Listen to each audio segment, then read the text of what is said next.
these young people with me have changed cinema. We all just have to think of the cinema. Thank you, Dibakar and Abhay. Yes.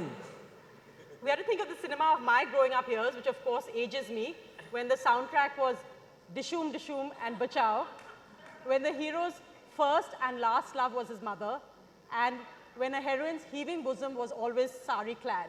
Well, now when we can watch Love, Sex and Dhoka, Dev D and Delhi Belly, we know it's truly a cinematic and cultural revolution. And thank you so much, Dibakar Banerjee, Abhay Deol, for joining me to discuss that tonight. In movies, Bollywood is scared to make, Dibakar, but we made Love, Sex and Dhoka. Well, I think, well, first of all, I'm not much of a stress buster.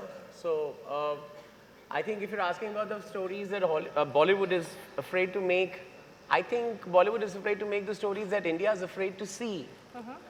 And I just saw the AV over here, and it was largely sexual in content. And what happens is that when we make films about some kind of sexual freedom, it actually helps us elude the real issues. And political content or social content. And I don't think we have much to cheer about the fact, at least I don't cheer about the fact that we're all feeling happy because we have now slightly more sexual content in our films.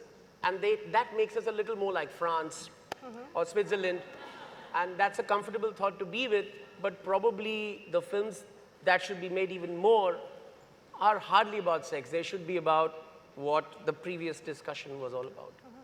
And that's the film, those are the films that India is afraid to see. And that's the problem that we face when we try and make those films. For example, the most unkind cut in Love, Sex or Dhoka was not the sex scenes. It was a scene where a man about to kill another man tells him choti jaat ke kutte.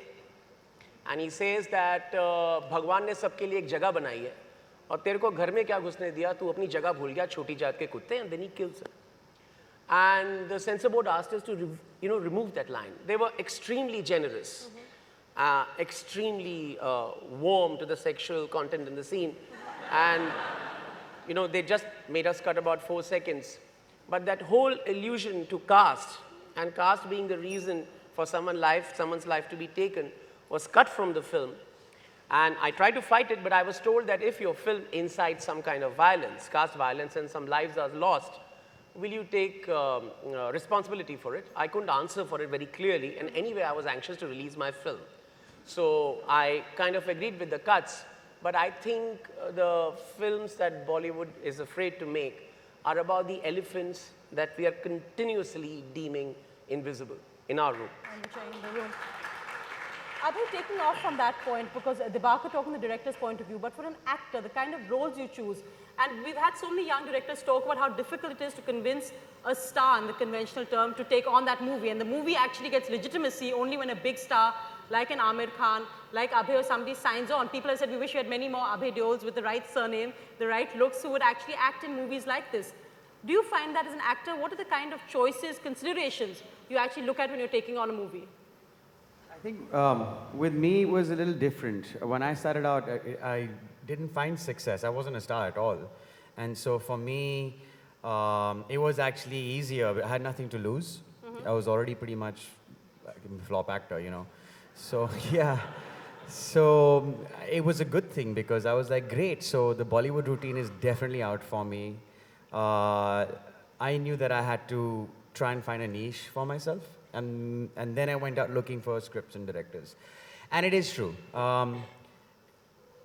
I don't know how the topic is called what Bollywood is afraid to make. I don't think it's Bollywood afraid to make. It's just what you're afraid to show, and there are various reasons for that. Like Dibakar said, you're afraid to show this because the country's afraid to see it on one level.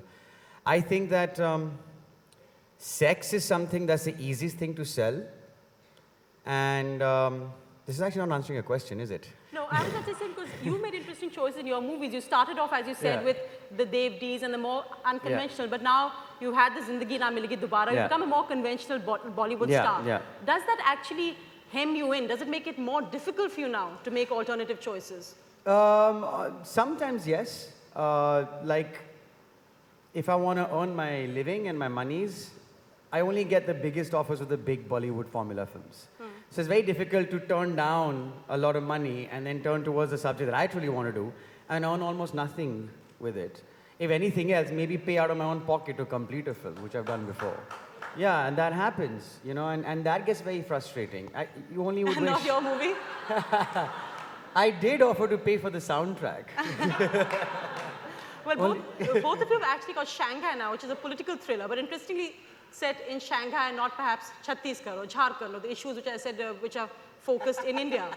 It is set in Chhattisgarh or Jharkhand or any other. It's not about the Shanghai. It's not about the... It's the Shanghai of our dreams, and it's the Shanghai that we want to be overnight. And it's a hell called a small Indian town to which heaven called SEZ is coming.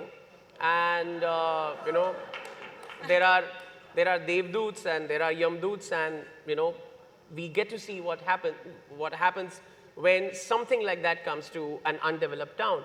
And that's what the film is about. And he is Tillai Anand Krishnan. He is an IAS officer. He represents the powers that be of the country. If he had his way, he would block my film, Love, Sex or Dhoka. And it's about the other characters in the film who are trying to become Shanghai overnight. And that's what the film is about. In fact, that's actually, ironically, completely out of coincidence, Shanghai is quite topical for the moment, this whole fight over corruption and the whatnot. What Dibakar has done with Shanghai is he's sort of, and that's the beauty of film, right? It gives you a bit of an insight. It opens up a window into a culture, into a people. And what I like about Shanghai, the script and the way he's done it, is it hasn't gone into this intellectual space. It hasn't become preachy or anything. He just shows you things for what they are. And it is about SEZs coming out. It is about displacement. It is about progress. At the cost of what, though? You know, there are the many, the middle class, the townsfolk, let's say the town that is in the film, that are benefiting from it. But the little guy whose land has been taken, who hasn't been compensated, what happens to him? And we don't talk about such things. And going by the topic of this debate about what is Bollywood afraid to make, whenever you go up to them and say, oh, I have a film about displacement, you know, secretly, you know, and I can read this in their eyes, oh God, it's going to be some arty-farty movie. And yeah. You have to sex it up. You have to say, but yeah, you have, how am I going to sell it? You know, it's going to be preachy and intellectual. So you kind of get caught in this space where you want to entertain. You know you can. You don't want to sell to the lowest common denominator or take your audience as fools. You want to treat them with intelligence, give them a little bit, show them a little bit about your art and your culture, but at the same time, not, you know, take away some of the most serious things that are happening, because there's so much happening in our country today. And put the item number also. Yeah, and yeah, why not? Put in an item number if it helps. You know, it entertains, great. We want to entertain, but we're not going to go one extreme. We're not going to be either just fully commercial or fully arty-farty, you know? You're right. And it's interesting that the boundaries are getting blurred. But Dibakar, one trend perhaps to be witnessed in Bollywood is the films seem to have become increasingly urbanized. Unlike earlier, the blockbusters, the big films that you could have seen, which were shown in like the smallest towns of India, which were single-screen theatres, which were paisa vasool. You've got films now which are made for niche audiences, multiplex audiences. The big sellers still in India, or the real India, I would say, would be the Salman Khan, big Ajay Devgan ones, which actually draw in people. So in a way, the issues you're addressing don't actually reach a large mass of India. Quite true. But that, if I take that as a reason not to make the film, I would, then I wouldn't make anything. But you're right. But there is a rider to that. It's purely money, because what's happening to Bollywood is actually happening to all of India, because most of our wealth and most of the monetization of that wealth exists in urban centers, and the rest of India are those large dark craters that used to exist in Africa in the 19th century. So when we make a film today, we make far more money out of multiplexes, and our profit margins on multiplexes are far higher, because people like you and me, who have money to burn, they come. But there's another reason. The reason is that people like you and me and all the people over here, I'm assuming that we are more or less settled with our lives. We have enough money to buy our SUVs, and we have enough money to fit a window air conditioner in our rooms. After we have done that, we might have some time to think, oh, whither are we going? Oh, India is this, past the caviar. For the larger segment of the country, life is such a fight, and life leaves you with so little time to ponder about whether are we going. Salman Khan is the legitimate answer to all their problems, because that is the only place. He's a different version of politician basher. He just bashes him up and Arvind just bashes him up and I am metaphorically. not, and I'm not being sarcastic at all. That is, I've sat down in air-cooled theaters and watched people see Salman or any other Bollywood hero, because that is the only place where you think that your life has some meaning. Otherwise, if you have a 3-hour commute from Virar to South Bombay and you're chopping vegetables and you're going back and then you're cooking those vegetables, after that you don't have any time to see LSD, you will see Reddy or Bodyguard. But there's no choice. There's no choice. We have, I mean, they're kind of down there in that, dark space in the map, and that's the only choice that they have. Abhay, as the younger generation of Bollywood actors, what is the aspirational goal? Is it to be that Salman, Ajay Devgan, whichever Khan who reaches out across India? Or is it to be an Abhay Deol who's true to the scripts you like? Because as a Bollywood actor, you have to balance both, of course. I entered the industry, I love movies because I could walk into a cinema, watch something and be touched by it, relate to it. And what I felt was lacking in Bollywood was that it was all larger than life. Like you spoke about Salman Khan, whoever, whatever. It's about escapism. It's about catching the train from Virar to town and forgetting your woes. I didn't want to be a part of that. I wanted to sort of reflect the fact that you would catch a train from Virar and go to South Bombay to escape your mundane life and aspire to be Salman Khan or what have you. I was more interested in doing something like that. Nobody was really interested in making something like that. You've had to sort of push and push and push your way into it to make this possible. What's interesting is ever since the economy opened up in the 90s, and television went 24 hours, and the markets opened up, suddenly there was Western goods available, foreign films released at the same time. A generation grew up more exposed, a middle class grew up which was more well-traveled and exposed to the world. And suddenly when films, commercial Bollywood films started flopping, I was surprised at the powers that be in Bollywood, surprised, scratching their head saying, ye kya ho gaya? Why is it flopping? I did everything. I got the 5 songs, I got the sex, I got this, and yet my films are not selling. And that was purely because now you don't have an audience that is unaware. So my desire was to come in and appeal to that audience, because that's the audience that will grow, not the ignorant audience, which I don't even know if we had an ignorant audience. I think we had an ignorant industry that didn't care to take a chance, that didn't care to go out there and show something new, But Dibakar, is that the danger, that that's the new formula? Now I'm sure filmmakers like Anurag and you find producers coming to you and saying, Acha, wo LSD jaisa film banao. How do you keep reinventing that? Can I say something? You do a film and it's successful, they don't want to make Devdi. Nahi chalega. Then Devdi works. Now they're like, sir, you have something like Devdi to make. Exactly, so and you're like, no, I want to make, Shanghai. They're like, no, sir, that won't work. How do you deal with that? Well, I mean, I didn't choose the world I live in. I do choose the way I live it. So what I do is I hustle, I survive, and try and see that I get a little more money than my last budget. I'm trying to be very pragmatic here because it's so easy to give a bombastic answer to this. But what I really do is I try and get a little more money for my next film, and I still try and do it about 30% to 40% cheaper than anyone else in Bollywood would dare to make it by planning and by throwing, us work those extra by days and hours. giving time to it and all that, by planning. Catching hold of your actors Planning. or whatever, yeah. So what happens is that the producer gets a film. हाँ थोड़ी सी artist ही है लेकिन चलो 12 करोड़ का चक्कर है अभय इमरान दिबाकर मिला के खेल जाएंगे. So that's what happens, and I get to make my next film. What happens is that we are surviving on the edge. I am a producer of most of my films, so I know the figures. And they are shameful compared to a Bodyguard or a Reddy or a 3 Idiots or whatever. So what you do is you survive on the edge and you try and garner as much goodwill through the elite media, like you guys, so that it's true. So the producers, when they want a prestige project, ऐसी कोई film है ना कि पैसे बन गए ready के bodyguard के अब थोड़ा सा हट के कुछ करेंगे, then they come to us. So it's a brand, and we are surviving. We are surviving like guerrilla rats. That's I think what it is. a lot Yes. also is that people don't want to spend that extra money to market and distribute a film if it does not conform to commercial norms. So the possibility of it breaking a number, because like for example, Manorama released in 60 cinemas and there was no marketing and nobody knew it came out. So nothing is going to break out unless it is propped up or supported by the industry. So it may be that the public wants to see it, but the public will not be aware that it's out there because no distributor marketer has put it out there. So that's why you're balancing being on Simi's India's Most Desirable and the THiNK Summit. The real Abhay somewhere in between. You can be both.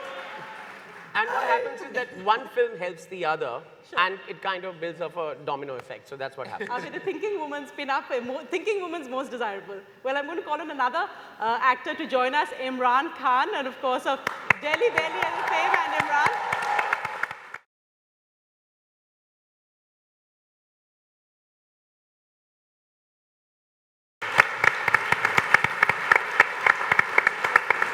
Come, Imran, please join us here.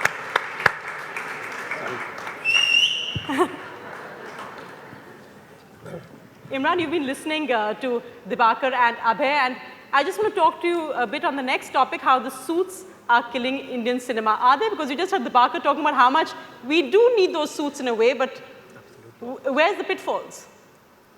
Is your mic working? Hi. Actually, the thing that I want to talk about does really tie into what Dibakar and Abhay have been talking about. There's been a growing trend currently in the industry of corporates coming in, of international production houses coming in, from Universal to Sony, Warner Brothers. All of these guys now have production offices in India. And while they've brought in a lot of very good practices, there is much more transparency. That whole Bollywood underworld nexus is pretty much gone, except for a couple of people. You know who you are. The industry is working in a much cleaner way, certainly. But the problem is, I feel that we have started to lose a clear creative vision.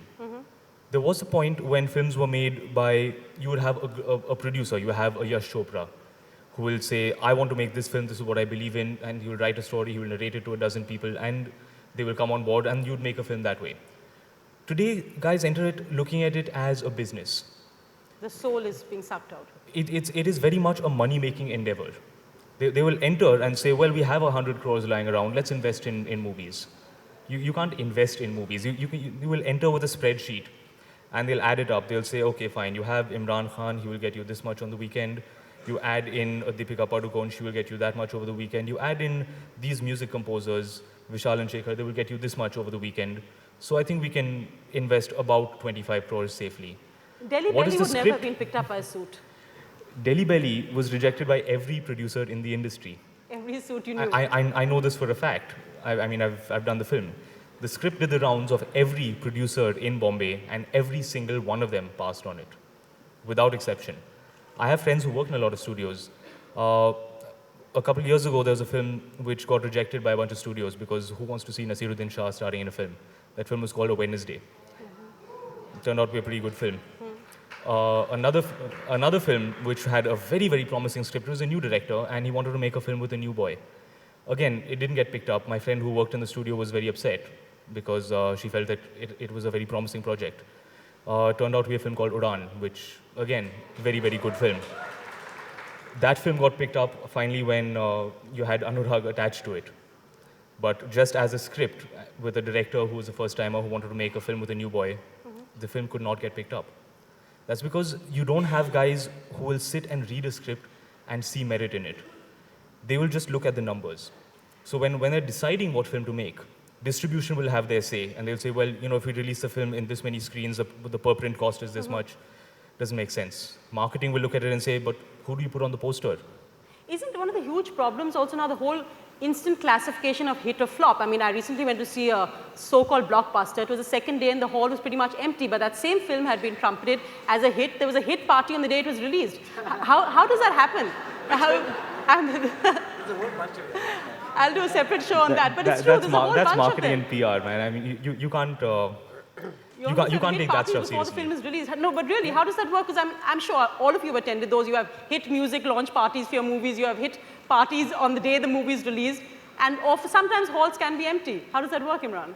You know, that ties into the image that people are trying to project. And certainly, I mean, you have so many people. You have your PR guys. You've got the marketing guys in the studio who will say, if we can get a front page story on this paper, if we can get a news plug on such and such TV channel, it will increase awareness. This is all marketing stuff. But this is all stuff that comes in much later. This is post-release. I'm talking about the actual idea of making a film. The idea of someone having a creative vision. Delhi Belly, had it not been for Amir, being the one guy who read the script and said, I want to make this, that film would not have been made. People come up to me all the time and say, when are you going to do another film like Delhi Belly? Who makes films like that? There are a handful of filmmakers around. There are a handful of producers who will make stuff like this. I mean, Dibakar, I'm sure, with every film that you've made, the kind of struggle that you would have to get financing. Oh, you have no idea how good a hustler I am. So I kind of... What do you promise the producer? Well, the first thing I promise is that it's less budget and nothing will happen, and critics will give 3.5 stars, 4 stars, so lag jayega. Unlike the other people who would say, forget the critics, they don't matter. At least you say, critic ka to No, claim because you see, this is where the other half of Imran's answer comes from, that the people that we are calling the suits are people like you and me. They come from advertising agencies, they come from event management companies, they come from media companies, and now they are coming from FMCG companies. The biggest bastions of FMCG companies are breaking and they're joining film production companies or whatever. So what they also want is a feeling, and this is the other part of the suitness of today's films. They want to be associated with films like Delhi Belly or LSD or whatever. For every film that happens, they want to make one more film because they want to be discussed and they want to go to evening cocktail parties and talk in elite English-speaking circles about high-class movies like us. So that helps us. So frankly, I'm not complaining. The second thing is that... But sometimes it's fun to be low class and get those thousands of crores or however many I crores. would love that. I would love that if see, the thing is, the reason why I wouldn't make Bodyguard, because it's not for me to make and I'll get bored making it, that's all. That's all. I mean, but on the other hand, if we say that suits are killing cinema, I think it's a bit saying that India is a hot country and, we all sweat. It doesn't change anything by saying that. What you need to understand is that the suit is a 9 to 7 jobber.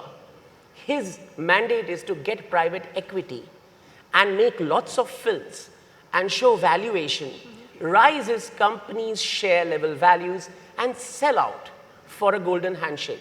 That's the basic mandate of every corporation, which makes any kind of problem. No, it's not a business. No, so you can't enter it as an investment. Well, but the thing is that the moment you're making the corporate company, they have to answer to their board. So what they'll do is they'll take 5 bodyguards, 1 Delhi Belly, after Delhi Belly has been made, Delhi Belly 2, and 1 LSD or something like that, and they'll monetize it. But we are the survivors. I'm saying that we make what we want and suits will follow. Imran, how do you These think... guys follow. I mean, Yes. let me take you back a couple of years.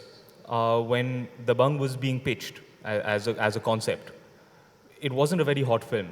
Throughout the time that it was being shot, it was in post-production, it was not a film that people were anticipating.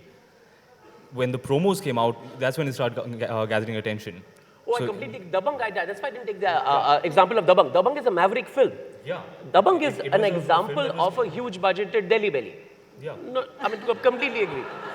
It is, in terms of style and in terms of promotion, it was different. It was. Imran, but we talk about the investment, the equity, but aren't Bollywood actors in a way also more calculated than before? Well, it's fine to do a Delhi Belly, well, it's fine to do a Devdi. You also want to do the Karan Johar movie, you also want to do the big movies, the big directors, because there is a caste hierarchy almost in Bollywood, where there's, and that's just a reality which no actor can escape. Would you agree with that? I make no bones about the fact. I'm deeply rooted in commercial cinema.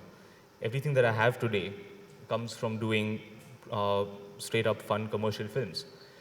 What I'm sad about is that I don't get the chance very often to move out. Delhi Belly is a flash in the pan. You don't get scripts like that very often. You don't get people willing to back projects like that very often.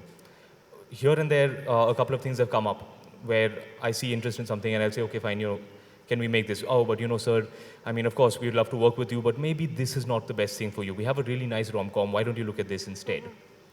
And now this is what I get. So it's bleak out there. Abhay, do you find that mainstream success puts you in almost an invisible suit or straight jacket, that your choices are now much more limited after Zindagi Milegi Na Dobara than it would have been just after Dev D, if you really want to make it big in that pan-Indian sense? Actually, quite the opposite. It's really up to me at the end of the day. And so today, when I say, you know, thank you for that offer, but this is the film I want to do, they're more likely to do that film now. Right, that's true. Because that's what changes it. How do stars stay real? Do you find that stars after successes actually change? Is it as easy for you to speed dial them? Not Again, about it's an individual choice of the star. I mean, there are many stars who've shown that they can go away from the beaten path and reinvent themselves. Not many, that but many? few. Okay. That a few. I just want to add one more bit of whatever I think is my wisdom to this, is that I can mere se matlab likhwa lo aap log, if the suits and the corporates hadn't been there, films like LSD and Dev D wouldn't have happened. Right. Because another aspect, another advantage of having corporations and suits is that when they make big films and when they have profits, they have a little bit of money left to play with smaller, edgier films, which individual producers earlier wouldn't have. They will make a film, they would take the money from that film and they'll stake their life, their house and their car and everything onto another film. And therefore, more chances of that producer making a Bodyguard than an LSD. So suits also help. And Imran, taking that point, yes, go ahead. I think somewhere these guys are, when they decide to make a prestige project, as you call it, I think it is someone in the corporation who's saying, listen, man, we've done all this, we've made the money, let's make something good. Right. So it is still an emotional motivation. Absolutely. It's not a business motivation. Absolutely. Absolutely. And that is what I wish we had more of. Right. I wish we had more people who would say, listen, let's make an interesting film. And then use the suit to sell it. I think that perhaps that distinct. Use the suit to sell it, but worry use the about passion the rest of to it. make Worry it. about the rest of it later. When we started off doing Delhi Belly, I went into the film thinking, dude, there's not a chance this film is going to release. There's no way it will clear censors. If somehow we manage to get it past censors and release the film, nobody's going to watch it. I mean, maybe 1,000, 1,500 people will watch the film if we're lucky. That was honestly the way that all of us looked at it when we made the film. But Amir never approached it like that. He said, this is the way the film needs to be made, let's make it honestly. We put everything into it, and when it turned out to be the kind of money spinner that it was, we were all taken aback. Right. I was flabbergasted. I never thought the film had that kind of earning potential. Well, that is a wonderful surprise, and I think a great for pushing the boundary of cinema so far. And let me just call our next guest tonight, sorry, that's the primetime hangover, our next guest this afternoon, who is going to talk. Kiran Rao joins us. Thanks so much, Kiran.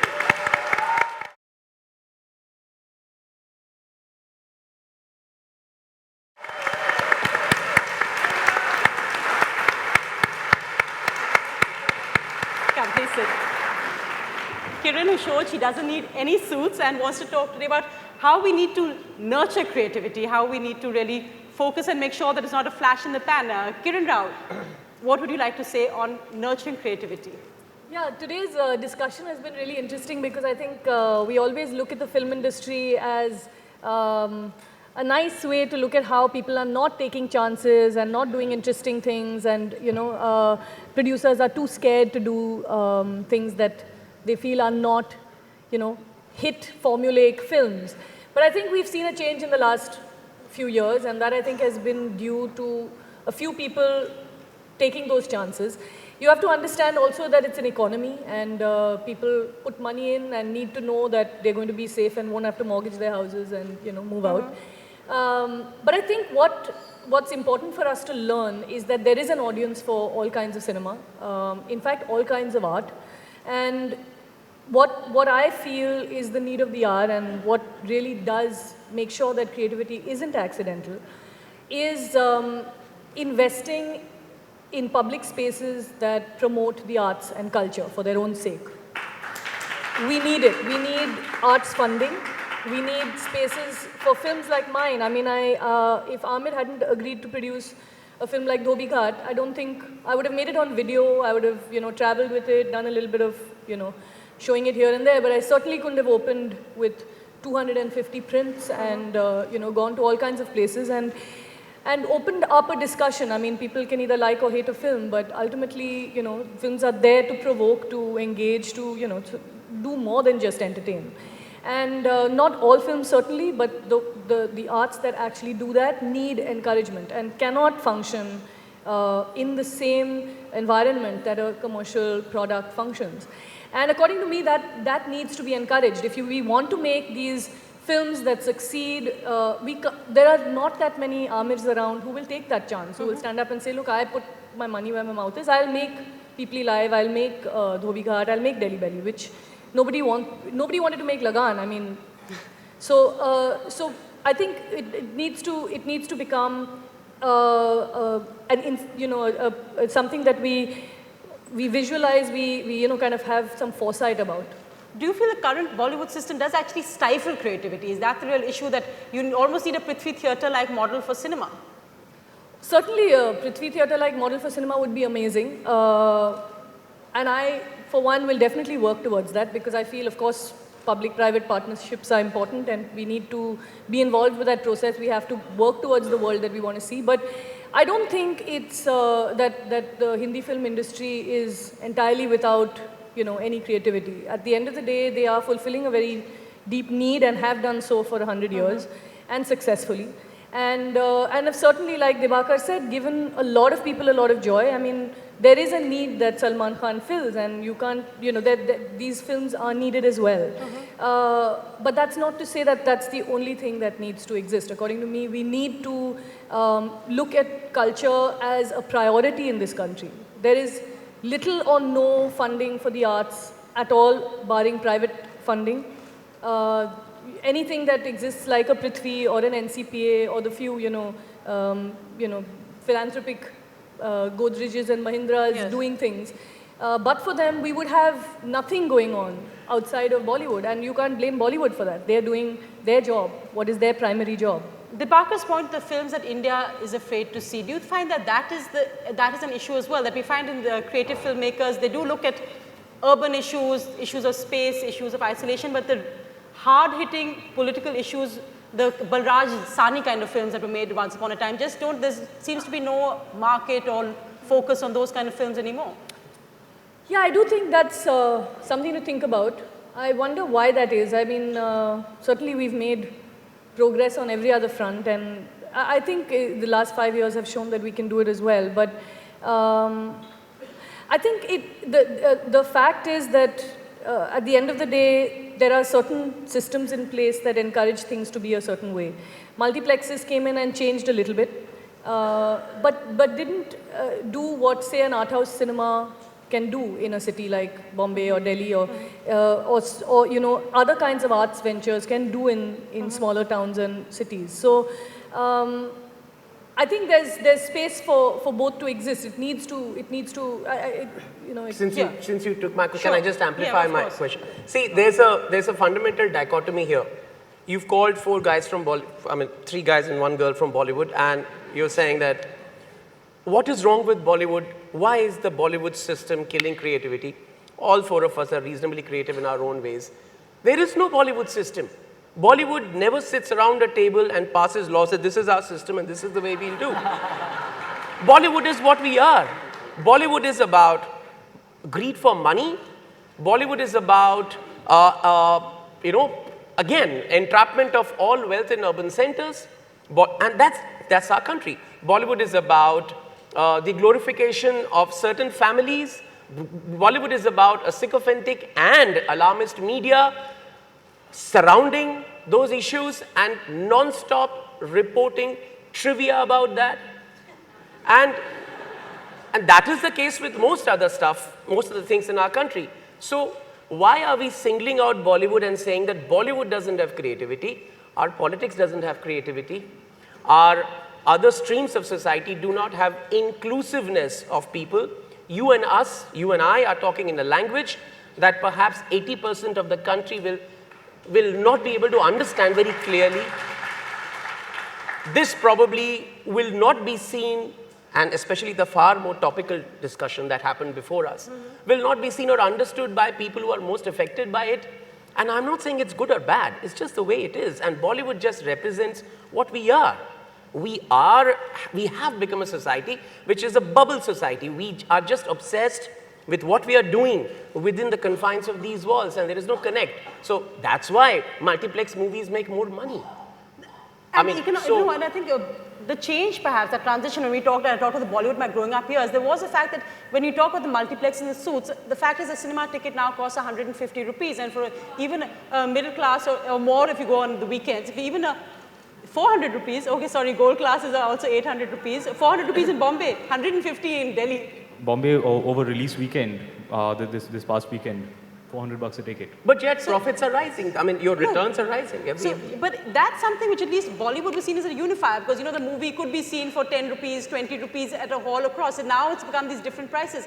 How much is that an issue? Is that something that perhaps you guys should use your voices against or talk about? There is an issue in the sense that I think some of us were trying to say that, okay, certain films which are the lower budgeted films should not be costing that much because people are charged so much per ticket. So perhaps maybe there should be a variation, but I don't think it'll be agreed in the industry that, okay, if a low budget movie's ticket costed less, then I think they got scared that perhaps they would not pay that extra money for a bigger budget film, which I don't think the logic stands. There should be that difference. I mean, overall, prices are going up. It's not an area that I'm an expert at. But yeah, I do agree that ticketing should vary it. It should not be one standard high price for everything. And Imran, when you talk about but Abhay, that is a fact. Films that are maybe more high profile, more highly anticipated films with very, very big stars, they do jack up the prices, particularly over the release weekend. So say a ticket for Bodyguard for Ravan would cost more than whatever English film is releasing that weekend. But they do vary the prices. No, and Kiran, when we're talking about this whole issue of creativity, forget creativity. We've seen what happens again in this whole multiplexing. When you have films where Bombay is called Mumbai, you'll see the virtual political parties picketing. There's, there's a whole pressure that multiplex have to make their money. Producers or filmmakers don't have a choice but to say sorry or apologize. We saw what happened when Amir would support a certain cause, the immediate impact that what he did in his personal space which would come on his films. How is that something already negotiated, given that Bollywood's under so much scrutiny, to stay away from any statement which could be seen as political and then impact the film? Yeah, it's really unfortunate that Bollywood becomes an easy scapegoat for people. They're very visible, and it's a really easy thing to pick up a stone and hit a film because it's the best way for you to actually, put up some issue that actually makes no difference to anyone's lives and certainly ruins the film weekend and weeks before the film for the filmmaker, or like you said, for our lives in general. I think that's because of what Bollywood stands for, in a sense, the Hindi film industry, what it means to people, and so political parties find it easy to latch on to us. But coming back to creativity, I just wanted to say that taking off from what Dibakar said, was that unless we actually create institutions and spaces where people can, you were talking about how in the past we've had cinema like even like Rishikesh Mukherjee and people who kind of sort of bridged the intellectuals and the mass, so-called mass audience. I think what we greatly lack, at least among us, is a sort of a community, is a place where we can actually all hang out, discuss, coming back to the idea of the adda, in a sense having a common ground where people who all watch films can spend time together, more theaters, more museums. We need community to be able to function, and we actually, all of us, meet at venues like this. There's very little interaction among creative people. You're, functioning in a bubble. You're doing your own thing. So Dibakar actually, like he said, I'm in a bubble. I'm doing. Whereas actually, if you look at the independent film movement in America, you look at the French New Wave. All of them had a sense of community, and that comes from having a space where you can actually explore, discuss, interact, and thrash things out, and be exposed to different kinds of ideas, not just as a creative as creative people, but also as an audience. You know, you come in and you actually get a chance to interact with new content. And I think these spaces are really essential, and for us to actually have these spaces to build an environment and community is really important. We need support. I'd like to say one thing, and that's the one thing I felt earlier on, even today sometimes, is this feeling of just being alone. It's like no one's going to come out and support you. No one really cares. Are you worth the money? They'll come to you. If you're not, there's no community. I know that there's X, Y, and Z people who I look up to, but yeah, there's no group, there's a community. You look at the French New Wave, you look at the American New Wave, and there was this sense of community. There's, this sort of romanticism in showing the finger to the rest of the industry and saying, look, we're just going to go against the grain and make our own movies, and we're going to make touchy subject, and we're going to find a support system to distribute and market it to. None of that exists over here. Right. There just isn't. Exactly, because from these communities come things like your distribution arm, which is a very big part of filmmaking and is expensive. And actually, unless we all, kind of work together on it, we won't be able to create a pattern for alternate distribution, which I think is essential if we want to make art house films. We can't function in a multiplex system. So everyone who says that the multiplex is the answer to all ills, I think not. Yes. We need art house cinemas. We need more, people-friendly spaces, not as expensive as multiplexes. We need more interaction with an audience. I think these things will help us to actually build this movement. It won't be just a few films. Well, her answer has two extremely sharply pinpointed ways of increasing creativity in Bollywood. Right. One is the day villages have purchasing power, you will have films which will vary in their subject and their telling. And you will have stories told by the people who live in those villages, the issue that you raise. Second thing is, if the media stops obsessing about Bollywood, you will immediately see a great leveler of quality come in. and third point, if criticisms for films come on Monday instead of Friday, that will also actually let us decide what people are really liking. And if advertisements of how much a film has done as a way of persuading the audience to come and watch the film are banned, then also you will see an increase in creativity. Well, Dibakar, I agree with you. You can buy critiques. Which channel has the highest ratings? TRPs are as much a bane for us every Friday as your box office ratings. You can buy critiques. You can actually pay for stars. Did you guys know that? There's 3 stars. You can buy stars for your ratings for your movie. It's legit. There are papers who How do you know, Abhay? How do you know? Because I'm in the industry, so I know. My films, I barely get money to make them. I'm joking, yeah, of course. Well, yeah, what he's saying is there are ways of influencing positive news about something which essentially survives on people's appreciation of it. So what you're doing, you're spin doctoring the people into believing, and that spin doctoring is aided by continuous tidbits of Bollywood trivia being fed to make you feel, oh, this is important, and the film is not important. I want to disagree a little bit, because I feel like, reducing the country's interest in Bollywood is an impossible task. People are actually interested in Bollywood, but we have to create an alternate model. We don't need to compete constantly with the commercial way of filmmaking. It doesn't be either or. Why can't both exist, and why can't we actually create spaces for different kinds of... Because there are few powers that be very comfortable with the way things are. And they don't want to change it's not things. even about power. And anyone tries to change anything, they try and single him out. The thing is, firstly, you have to remember that the Hindi film industry has never been given any encouragement by any government ever. It was declared an industry as recently as in the last 10 years or 5 years. But you should be happy the government's staying out. Please. No, but apart from that, I'll tell you what one of the drawbacks is that it's one of the singularly most taxed entities in the country. We're taxed both sales tax and service tax. So the government still hasn't decided whether we are a product or a service. So entertainment tax, Both. why should we have to pay a tax to entertain people? So you have to realize that producers have a huge need to pad whatever production they're making, because there's so much of a pressure on them to fulfill on their budgets. So they have existed by the skin of their teeth and going by their own gut. Like he said, Mr. Yash Chopra came and said, this is the film I want to make, and he made it. There were people from across the country who just came, raised money from money lenders, sold property, and in the days before the corporates, there were people who just lost their houses. I mean, if a film was a flop, you just, and I know because Amir's own father, he talks about, exactly. Yeah, so it's not that there are powers that be, there are independent producers who literally are living by their wits. And there is no studio system where there's a whole lot of people taking that decision, it rests on you. But putting that aside, I mean, I don't necessarily want to talk about Bollywood. I want to talk about how we should broaden the scope of the arts in India, and we should reclaim our streets. We have to reclaim spaces for ourselves. Why can't we have, more spaces that the public actually occupies, and we make arts and culture a priority? I mean, why is it that it is a commerce in Bollywood, and it should be, let that be as it is. But why can't we have the alternate as well? In fact, Imran, do you find that irony that, that Dibakar made the point that sex now is almost seen as safe. We're much more open and liberal on our screens, but off-screen there seems to be a kind of almost shrinking of openness. We've seen your PIL that you filed against the drinking age, and there is a kind of, in Bangalore, pubs are only open till a certain time, that in a way we're becoming more conservative in the kind of things we accept in society, but sex is okay now somehow. It's not exactly okay. It's become this. It's always been okay. But now there's no more flowers and kisses by flowers on screen. Pleasure. It's something that.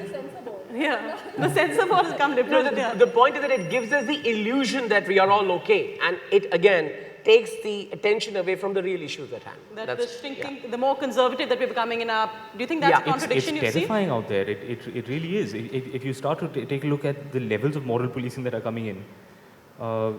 In films, you're right, we do get away with a lot of stuff which perhaps sometimes we shouldn't get away with.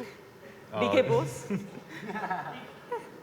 I never got that. It's just a name. There's yeah, sorry, I forgot. It's in my dirty mind, right? It's all about how you look at it. Yeah. These things happen. No, but the Dibakar is right. It does actually distract from what is happening in real life, which is it's a scary thought. The idea is that you get people hooked into the system and they're kind of focusing on what's happening here, and their personal freedoms are being eroded around them, and they're literally not noticing until suddenly you're left standing on a little patch of land and there's nothing around you. Right. It's weird. Well, I think this is one debate that really has so many more fascinating aspects, but we'd like to leave you with the ideas that have come up from Kiran Rao, Imran Khan, Abhay Deol and Dibakar Banerjee. Thank you all very much, and thank you all for being part of it. Yeah.